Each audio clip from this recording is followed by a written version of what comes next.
Racist flight attendant kicks black police officer off the plane and immediately regrets it when she finds out. The New York morning sun shone through the shutters of Marcus Johnson's apartment, creating dancing patterns on the wooden floor.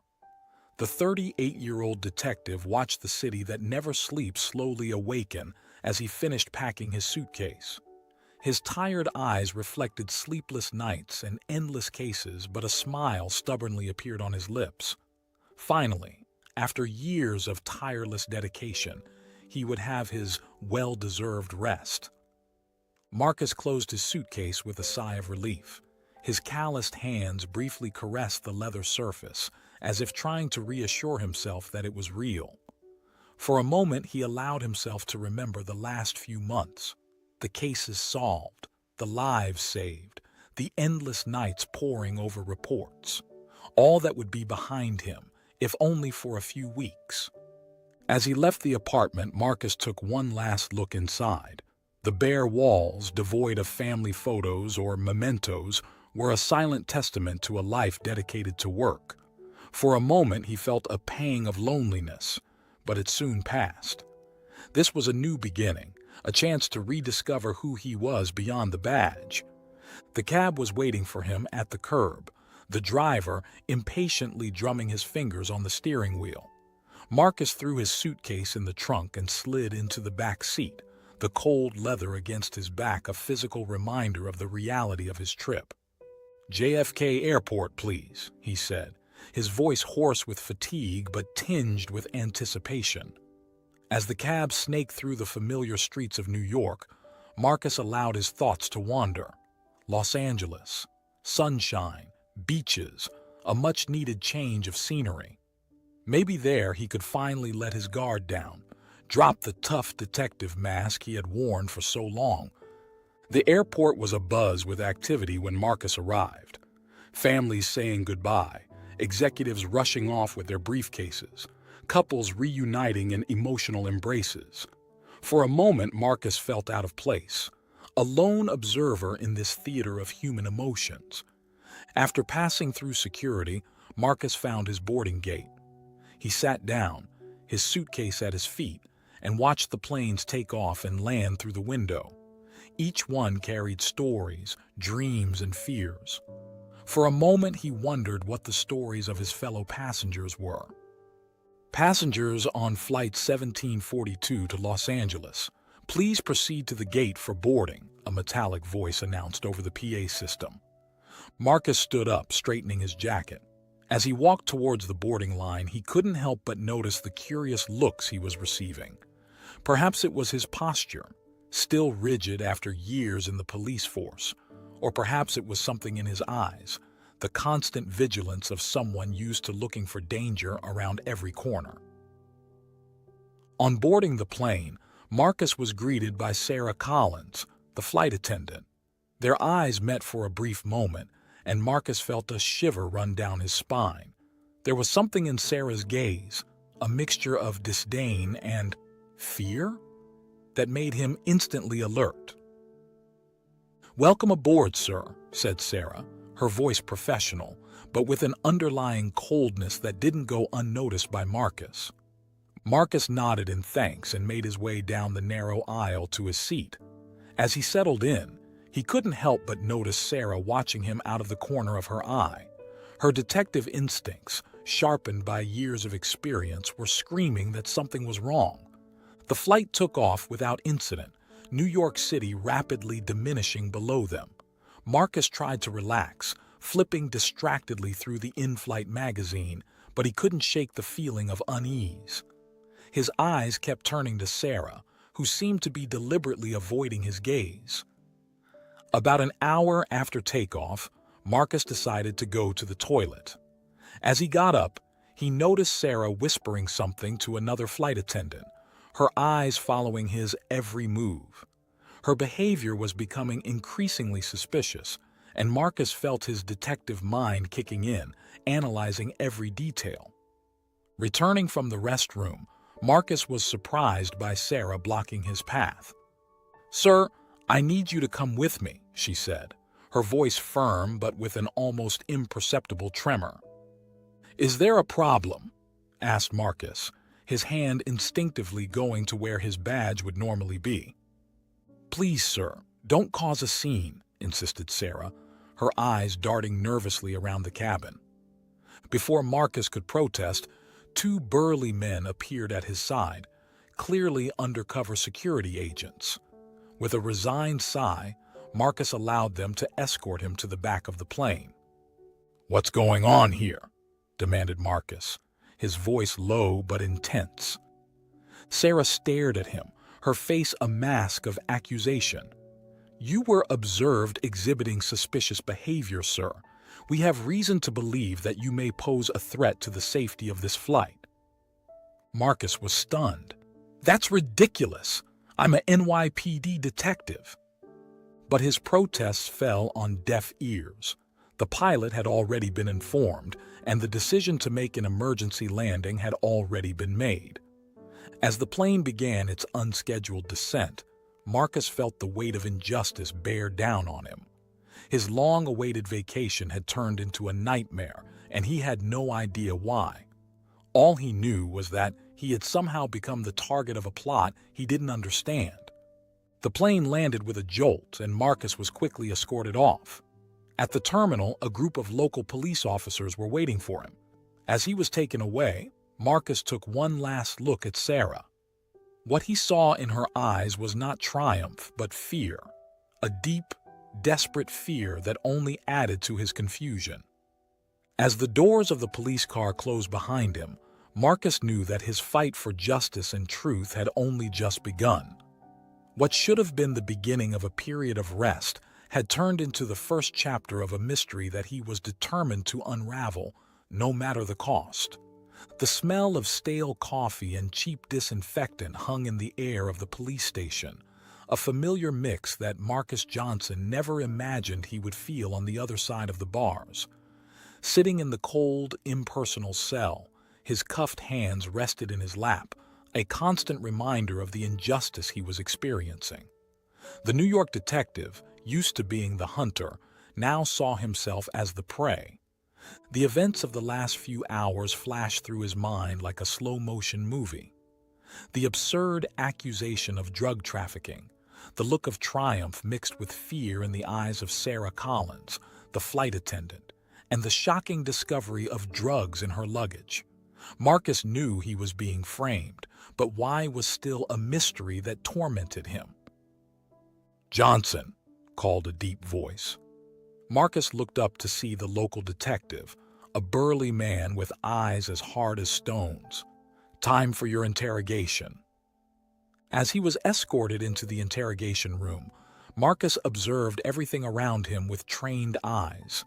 Every detail, every expression on the policemen's faces could be a clue, but what intrigued him most was the feeling that something bigger was at play. This didn't seem to be just a case of planted drugs. There was a complexity, a web of intrigue that he still couldn't fully understand. In the interrogation room, Marcus faced hours of aggressive questioning. He stood firm, reiterating his innocence and demanding his right to a lawyer. But behind his calm facade, his mind was working furiously, trying to connect the dots. Meanwhile, thousands of kilometers away, in New York, Detective Lisa Martinez received a call that would change the course of the investigation. "Lisa, it's Marcus. He's in trouble," said the voice on the other end of the line. Lisa felt her heart race. Marcus was more than a colleague. He was a friend, a mentor. "What happened?" she asked, reaching for her jacket and car keys. As she listened to the details of the case, Lisa knew something was wrong. Marcus Johnson was many things: stubborn, sometimes impulsive, but never a criminal. "I'll look into it," she promised, hanging up the phone with renewed determination. Lisa immediately began digging through the airline's records, focusing on Sarah Collins, the flight attendant who had accused Marcus. Hours passed as she delved deep into Sarah's life, looking for any suspicious connection. That's when she found something: a series of suspicious bank deposits in Sarah's account, all coinciding with international flight dates. Lisa felt a shiver run down her spine. This was bigger than she had imagined. Deciding she needed help, Lisa contacted Robert Thompson, an FBI agent she had worked with on previous cases. "Robert, I need your help. It's about Marcus," she said as soon as he picked up. Robert listened attentively as Lisa explained the situation. "This sounds like an international trafficking operation," he concluded, "and it looks like your friend Marcus may have stumbled onto something big." Together, Lisa and Robert began to put the pieces of the puzzle together. They discovered that Sarah Collins had links to a well-known Mexican drug cartel. The flights she worked on were often used to transport drugs, and Marcus had unknowingly become a threat to the operation. "We need to act fast," said Robert. "If this is as big as it looks, Marcus's life is in danger." Meanwhile, back at the police station, Marcus was facing his own personal hell. The hours dragged by, each minute an eternity of uncertainty and frustration. He knew he was being watched, his every move analyzed for signs of guilt. It was during one of these long hours of waiting that Marcus noticed something strange. One of the guards, a young officer who seemed nervous and out of place, slid something into his cell when he thought no one was looking. Marcus waited until he was alone to investigate. It was a small piece of paper with a cryptic message. "They're coming for you. Watch out for the boss." Marcus's heart raced. This confirmed his suspicions that there was something bigger at play. But who was they? And why would the chief of police be involved? While Marcus contemplated the implications of this message, Lisa and Robert were on their way, determined to uncover the truth and free their friend. The clock was ticking, and they knew that every second counted. As night fell, the tension in the police station was palpable. Marcus could sense that something was about to happen. He mentally prepared himself, knowing that the next few moments could determine not only his fate, but also the outcome of a criminal operation much bigger than he could have imagined. Outside, Lisa and Robert were approaching, ready to face whatever they encountered. The battle for truth and justice was just beginning, and neither of them knew exactly what awaited them inside that seemingly ordinary police station. The air was charged with anticipation and danger. Marcus, in his cell, Lisa and Robert in their car, and the conspirators lurking in the shadows, all were preparing for a confrontation that would change their lives forever. The night promised to reveal long-buried secrets and test the limits of loyalty, courage, and determination of everyone involved. As the stars began to dot the night sky, one thing was certain. Before the sun rose again, the truth would come out, no matter the cost. The air in the interrogation room was heavy with tension and anticipation. Robert, the FBI agent, stared at Sarah Collins with a penetrating gaze, his years of experience in interrogations evident in every line of his face. Sarah, for her part, looked a shadow of the confident woman who had accused Marcus on the plane. Her eyes, once full of disdain, now revealed a deep fear and vulnerability that could no longer be hidden. "Sarah," Robert began, his voice calm but firm, "we know about the deposits. We know about your cartel connections. What we don't know is why you chose Marcus Johnson as your scapegoat." Sarah swallowed, her hands trembling slightly on the cold metal table. I had no choice," she whispered, her voice breaking. "They have my family." Robert felt a twinge of compassion, but kept his expression neutral. "Who is they, Sarah? We need names." Tears began to form in Sarah's eyes. "The cartel. They approached me a year ago. At first it was just small favors, turning a blind eye to a suspicious suitcase, handing over an envelope here and there. But then..." Her voice faltered, and Robert waited patiently while she gathered the courage to continue. "Then they threatened my sister and her little boy. They said that if I didn't cooperate fully, they..." Sarah couldn't finish the sentence, sobs shaking her body. On the other side of the one-way mirror, Lisa watched the interrogation with a mixture of anger and pity. She could understand Sarah's fear, but she couldn't forgive her for what she had done to Marcus. Meanwhile, in his cell, Marcus was facing his own demons. The cryptic message he had received echoed in his mind. "They're coming for you. Watch out for the boss." Every sound, every movement outside his cell put him on high alert. That's when he heard it. Footsteps approaching, different from the usual ones. Heavier, more determined. Marcus stood up, all his senses heightened. The cell door opened, revealing the chief of police, accompanied by two grim-looking officers Marcus didn't recognize. "Detective Johnson," the chief spoke, his voice a mixture of false cordiality and veiled menace. "Looks like we have a little problem to solve." Marcus felt every muscle in his body tense. "What would that problem be, boss?" he asked, keeping his voice calm despite the imminent danger he felt. The boss smiled, a cold smile that didn't reach his eyes. "You see, Johnson, sometimes people find out things they shouldn't, and when that happens, well, accidents happen." At that moment, Marcus fully understood the gravity of his situation. He wasn't just under arrest, he was about to be silenced permanently. Back in the interrogation room, Sarah finally broke down. Between tears, she revealed the details of the cartel's operation, including the names of corrupt officials and the dates of major drug shipments. Robert exchanged a meaningful glance with Lisa through the mirror. They had what they needed, but right now, the priority was Marcus. "Sarah," Robert said, leaning forward, "where is Marcus Johnson now?" Sarah's eyes widened in understanding and horror. "Oh my God," she whispered. "They're going to kill him." Lisa didn't wait any longer. She ran out of the observation room, shouting orders over the radio as she ran towards the cells. Marcus, facing the three men in his cell, knew he was outnumbered and unarmed, but years of training and survival instinct kicked in. When the first officer advanced, Marcus acted. With one swift movement, he dodged the blow, using the man's momentum against himself. The officer fell, hitting his head on the wall with a deafening thud.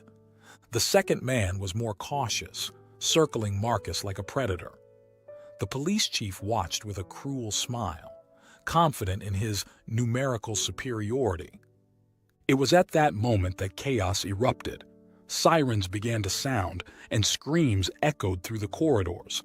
Lisa had triggered the alarm, alerting the entire police station. Taking advantage of the momentary distraction, Marcus attacked. His fists found their target with precision, knocking out the second officer. But the police chief was a more formidable opponent.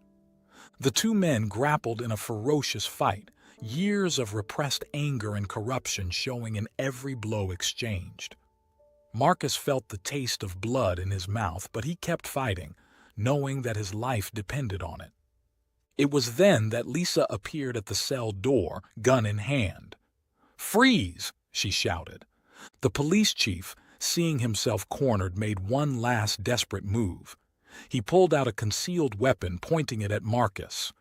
Time seemed to freeze. Marcus saw the chief's finger squeeze the trigger. He closed his eyes, waiting for the impact. A gunshot echoed through the cell. When Marcus opened his eyes, he saw the chief of police lying on the floor, a bullet wound in his shoulder. Lisa was standing in the doorway, her gun still smoking. "Are you all right?" she asked, rushing to Marcus's aid. He nodded, still dazed by the events. "How did you—" "Long story," Lisa smiled. "Let's get you out of here." As they were escorted out of the police station, Marcus saw Robert leading a team arresting several corrupt officers. Sarah Collins was among them, handcuffed but with an expression of relief on her face. Outside, the rising sun painted the sky in shades of pink and orange. Marcus took a deep breath, feeling the weight of the last few days slowly dissipate. "What happens now?" he asked Lisa. She smiled, placing a comforting hand on his shoulder. Now, partner, we do what we do best. We seek the truth and we do justice. As they climbed into Lisa's car, Marcus knew his fight was far from over. But with loyal allies at his side and the truth emerging, he was ready to face whatever lay ahead. The day was just beginning, and with it, a new chapter in the quest for justice was about to be written. The afternoon sun cast long shadows over the hot asphalt as Marcus, Lisa, and Robert approached the abandoned warehouse on the outskirts of town. The air was heavy with the smell of rust and sea spray, a constant reminder of the proximity of the port. Marcus felt a shiver run down his spine, not of fear, but of anticipation. After days of intense investigation, they finally had a solid lead on the cartel's center of operations. "Are you sure this is the place?" asked Marcus, his eyes scanning the decrepit building in front of him. Lisa nodded, her face a mask of determination. The informant was quite clear. This is where they store the records of all the transactions. Robert, ever cautious, checked his gun once more. "Remember, we're in hostile territory. Any suspicious movement, we retreat immediately." The three exchanged glances, a silent communication passing between them. They were more than colleagues now. They were companions united by a common purpose, forged in the fire of adversity. With careful steps, they approached the side entrance to the warehouse. Marcus felt his heart racing, the familiar rush of adrenaline coursing through his veins. He thought about everything he had been through, the false accusation, the days in prison, the betrayal. Every step towards the truth was a step towards his redemption. Lisa worked the lock with skill, her nimble fingers manipulating the tools with precision. With a soft click, the door opened, revealing the darkness inside. They entered silently, lanterns lighting the way ahead. The warehouse was a maze of stacked boxes and abandoned machinery, shadows dancing on the walls with every movement of its lights. "Over there," whispered Robert, pointing to a door at the back of the warehouse. "That must be the office." As they approached, Marcus felt a change in the air. A sixth sense, honed by years of police work, alerted him that something was wrong. "Wait," he whispered, taking Lisa's arm. "Don't you think it's too quiet?" The moment the words left his lips, all hell broke loose. Blinding lights flooded the warehouse, and the deafening sound of gunfire echoed off the metal walls. Marcus reacted on instinct, pushing Lisa behind a pile of boxes while Robert threw himself behind an old forklift. "It's an ambush!" shouted Robert over the noise. Marcus felt his heart hammering in his chest, adrenaline now in full force. He risked a quick glance over the crates, counting at least 5 snipers positioned strategically around the warehouse. "Lisa, are you all right?" he asked, his voice tense with concern. "I'm fine," she replied, already holding her gun. "But we're trapped." Marcus knew she was right. They were outnumbered and outgunned. Every second that passed diminished their chances of making it out alive. It was then that he heard it, an almost imperceptible sound amidst the chaos, the creak of a door slowly opening behind them. "Get down!" shouted a familiar voice. Without hesitating, Marcus pulled Lisa to the ground just as a burst of gunfire passed over their heads, hitting 2 of the gunmen surrounding them. Turning around, Marcus saw a figure emerge from the shadows. It was the young officer who had left the message in his cell days ago. "This way!" the officer shouted, pointing to a half-hidden emergency exit. There was no time to question. Marcus signaled to Robert and the 3 of them ran towards the exit, the providential officer covering their retreat. They emerged into a dark alleyway, the sound of sirens in the distance growing louder by the second. "Who are you?" asked Lisa, still panting from her escape. The young officer smiled shyly. "Officer Mike Thompson," I... I've been watching you. I knew you were close to discovering the truth, but I also knew that the cartel was watching you. Marcus studied the young man's face, seeing in it a mixture of fear and determination. Why help us? You're putting yourself at risk. Mike hesitated for a moment before answering. My father was a policeman. He was killed for refusing to accept bribes from the cartel. I joined the force to make a difference, but it's hard when you're alone. The sound of sirens was closer now. Robert, ever practical, interrupted the moment. We need to get out of here. Do we have a safe place? Lisa nodded. My apartment. It's under an assumed name, so it should be safe for now. As they walked quickly away from the scene, Marcus couldn't help but reflect on the night's events. They had narrowly escaped, but the truth still seemed out of reach. And now, with Mike, they had a new ally, and possibly a new responsibility. At Lisa's apartment, hours later, the group gathered around the kitchen table, cups of strong coffee in their hands, maps and documents spread out in front of them. What do we know? Asked Robert, his voice tired but determined. Marcus sighed, wiping his hand across his face. We know that the cartel has deep roots in the local police. We know they're willing to do anything to stop us, and we know we're running out of time. Lisa, who had been silent for a while, finally spoke. Maybe we're going about this the wrong way. What if, instead of trying to get everyone at once, we focused on publicly exposing what we know? Mike, who had been quiet until then, perked up at the idea. A press conference? That could work, if we could gather all the evidence and present it all at once. Marcus felt a spark of hope ignite in his chest. It could work, but we'd have to be quick and careful. The moment we announce the press conference, we'll have a target on our backs. Robert nodded slowly. It's risky, but it could be our best chance. We need to prepare everything meticulously. As the group began to plan their next move, Marcus looked out of the window at the sleeping city outside. He knew that the next few days would be crucial. The truth was within reach, but the price to reach it could be high. With one last look at his companions, Marcus silently committed himself to seeing this through to the end, no matter the cost. Justice was waiting, and he was determined to deliver it. The town hall auditorium buzzed with the nervous energy of dozens of journalists and curious citizens. Cameras flashed incessantly, microphones were adjusted, and the buzz of anxious conversations filled the air.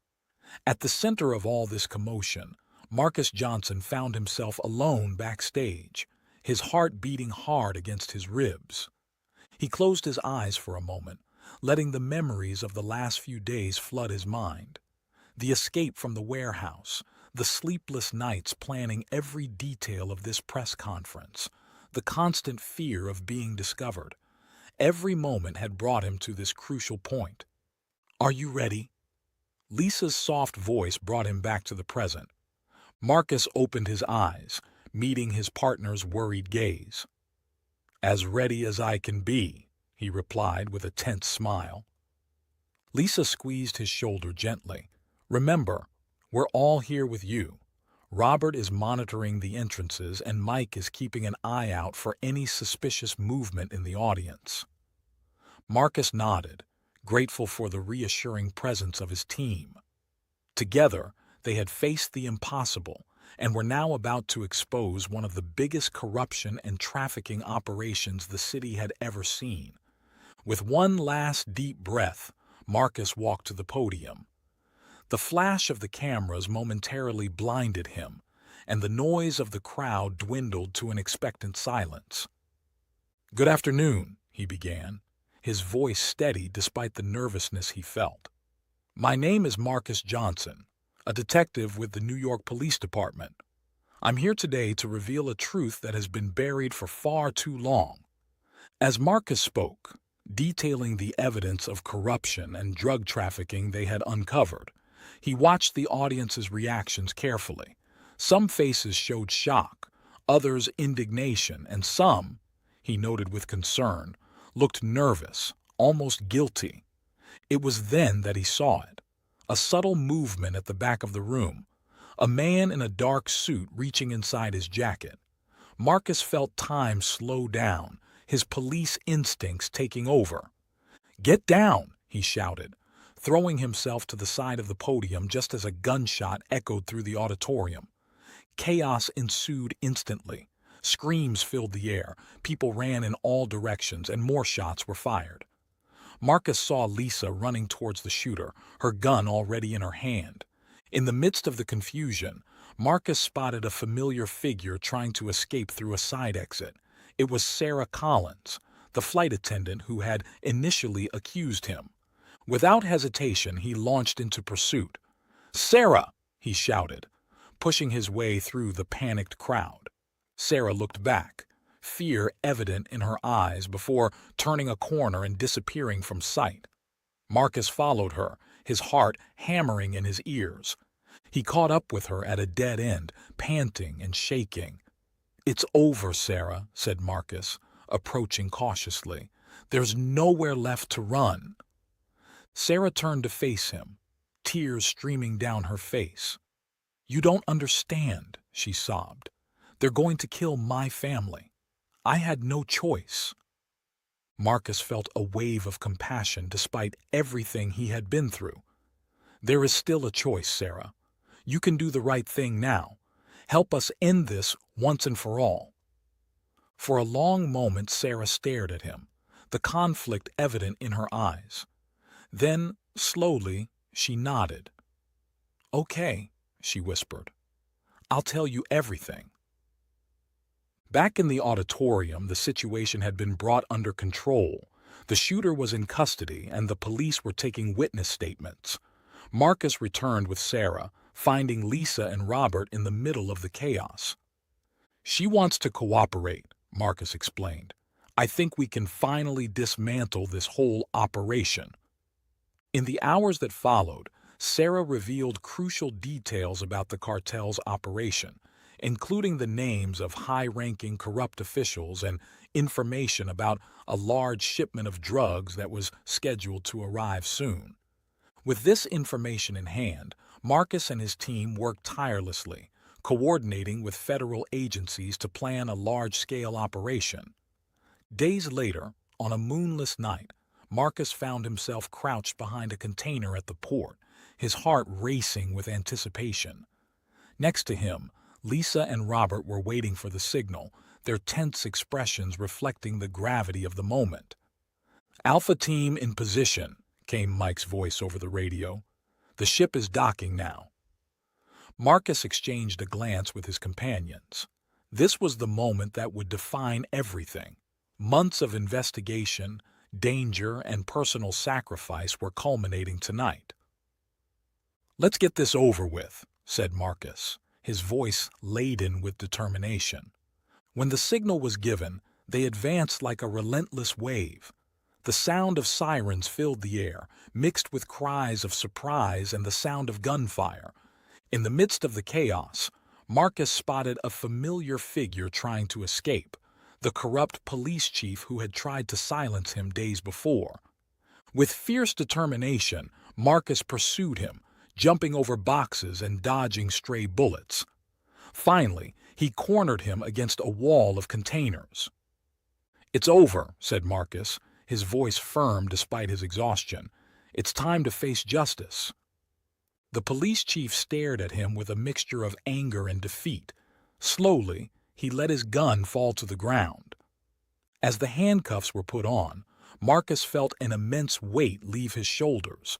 The truth had finally come out, and justice was being served. Hours later, with the sunrise painting the sky in soft shades of pink and orange, Marcus found himself alone on the edge of the pier. He watched the gentle waves, reflecting on everything that had happened. A gentle hand touched his shoulder. It was Lisa, her face showing the same tiredness and relief he felt. "We did it," she said simply. Marcus nodded, a small smile forming on his lips.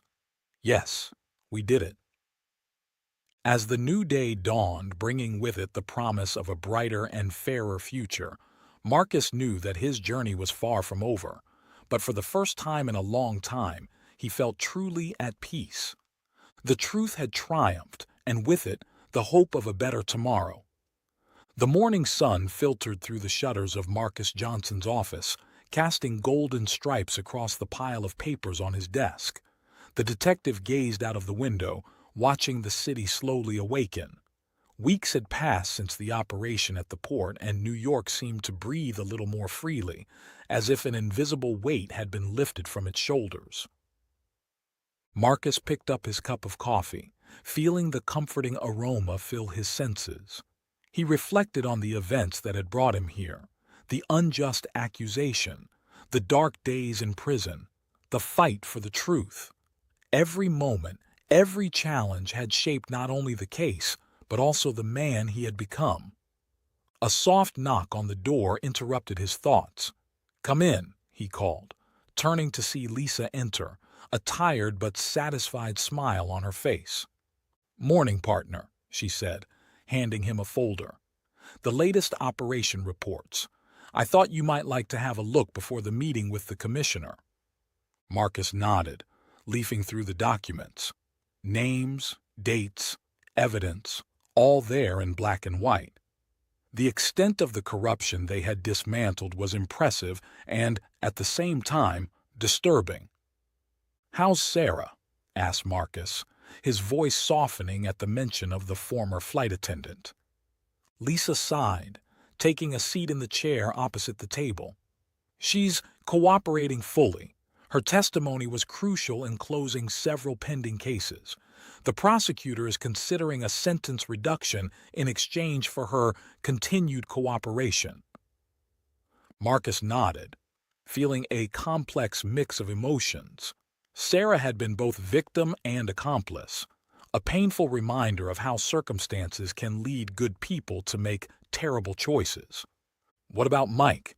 asked Marcus, remembering the young officer who had risked everything to help them. A genuine smile lit up Lisa's face. "He's doing well. The department recommended him for an advanced training program.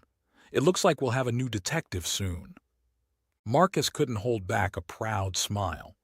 Mike represented hope, proof that, even in the darkest times, there were still those willing to stand up for what's right. The phone on Marcus's desk rang, interrupting the moment. It was Robert, the FBI agent who had become an indispensable ally during the investigation. "Marcus," Robert's voice sounded urgent through the speaker. "We have a situation. The police chief. He wants to talk." Marcus and Lisa exchanged worried glances. The former police chief, now in jail awaiting trial, had maintained an obstinate silence since his arrest. "We're on our way," Marcus replied, getting up and grabbing his coat. The drive to the prison was tense, filled with speculation about what might have prompted the man to break his silence now. When they arrived, they were immediately taken to the interrogation room. The former police chief seemed to have aged years in just a few weeks. His eyes, once full of arrogance, now bore the weight of his crimes and the consequences of his choices. "Johnson," he greeted, his voice hoarse. I needed to talk to you." Marcus sat opposite him, maintaining a neutral expression. "I'm listening." The man hesitated, as if the words were difficult to form. "I wanted to apologize for everything, not just for what I did to you, but for every life I ruined, every officer I corrupted." The room was silent for a moment, the weight of the words hanging in the air. Marcus studied the man's face, looking for signs of manipulation or deceit. But all he saw was genuine regret and a deep sadness. "Why now?" asked Marcus, his voice calm but firm. The former boss sighed deeply. "Because I've realized that silence only perpetuates evil. Because I want to do something right, even if it's the last thing I do." He looked Marcus straight in the eye. "I have information. about operations that go beyond this city, beyond this country, and I'm ready to tell you everything. In the hours that followed, Marcus, Lisa, and Robert heard revelations that would shake the foundations of several international criminal organizations. The former police chief, in his final act of redemption, was offering the key to dismantling a network of corruption that stretched across continents. As they left the prison, the sun was setting, painting the sky in shades of orange and pink. Marcus paused for a moment, taking a deep breath of the night air. "Are you all right?" asked Lisa, placing a gentle hand on his shoulder. Marcus nodded slowly. "Yes, I think I am. It's a lot to process." Robert joined them, his face showing the weariness of a long day, but also the determination of someone who knows there's more work to be done. "This is going to change a lot of things. We're about to open a Pandora's box." Marcus looked at his companions, feeling a wave of gratitude for having them by his side on this journey. "Then we'd better get started," he said, a small smile forming on his lips. Days later, in his apartment, Marcus was sitting in his favorite armchair, a glass of whiskey in his hand, reflecting on everything that had happened. His gaze wandered to a framed photo on the bookshelf. He and his team, smiling tiredly but triumphantly after the operation at the port. He thought of Sarah, her fight to protect her family, and her eventual act of courage in telling the truth. He thought of Mike, the young officer who risked everything for justice, of the former chief of police, whose confession could save countless lives. Marcus realized that each of them, including himself, had gone through a journey of redemption. They had all faced difficult choices, made mistakes, but in the end, they had chosen to do the right thing. A soft knock on the door brought him out of his thoughts. It was Lisa, carrying a thick folder. "New information from the FBI," she said, a glint of excitement in her eyes. "Looks like we've got another case to solve." Marcus smiled, setting his glass aside and getting up. As he prepared to dive into a new mystery, he felt a sense of renewed purpose. The journey wasn't over. In fact, it was just beginning. And this time, he knew he wasn't alone. With loyal allies at his side and the truth as his compass, Marcus was ready to face any challenge the future might bring. As night fell over New York, Marcus Johnson, the detective who had stood up to injustice and triumphed, took to the streets of the city. Not as a victim, not as an accused, but as a guardian of justice, ready to write the next chapter of his story. The case was over, but the search for truth and justice continued. And Marcus couldn't have been more prepared for what was to follow.